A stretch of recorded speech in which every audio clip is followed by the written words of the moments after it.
আপনার mobile hang ও গরম হয়ে যায় কী কারণে? আপনি কি জানেন? দেখা যায় আমরা মোবাইল কেনার পরে কতগুলো অ্যাপস ইনস্টল করে আবার আনইনস্টল করে ফেলি।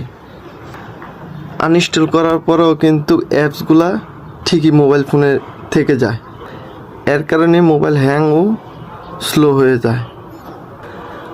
আজকে ভিডিওটা তার জন্য, কিভাবে ইনস্টল করা অ্যাপসগুলা আনইনস্টল করেছেন, এগুলা কোথায় আছে, কিভাবে কাটতে হবে, দেখতে থাকুন, পাশে থাকুন।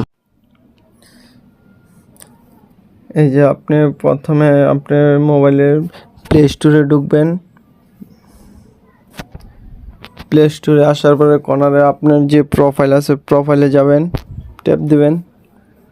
প্রোফাইলে ট্যাপ দেওয়ার পরে এই যে আপনারা দেখতেছেন ম্যানেজমেন্ট অ্যাপস অ্যান্ড ডিভাইস, এটাতে ট্যাপ দিবেন।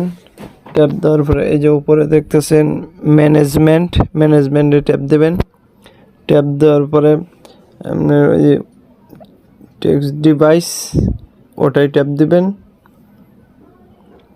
দেওয়ার পরে নিচে দেখবেন যে নট ইনস্টলে যাবেন। আপনার ফোনে ইনস্টল করে আনইনস্টল করা যে অ্যাপসগুলো আছে সবগুলো এখানে শো করতেছে। এখন আপনি এক এক করে মার্ক করবেন।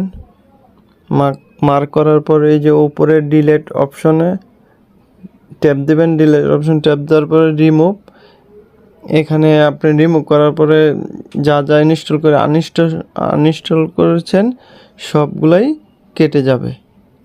আশা করি বুঝতে পারছেন। আসসালামু আলাইকুম।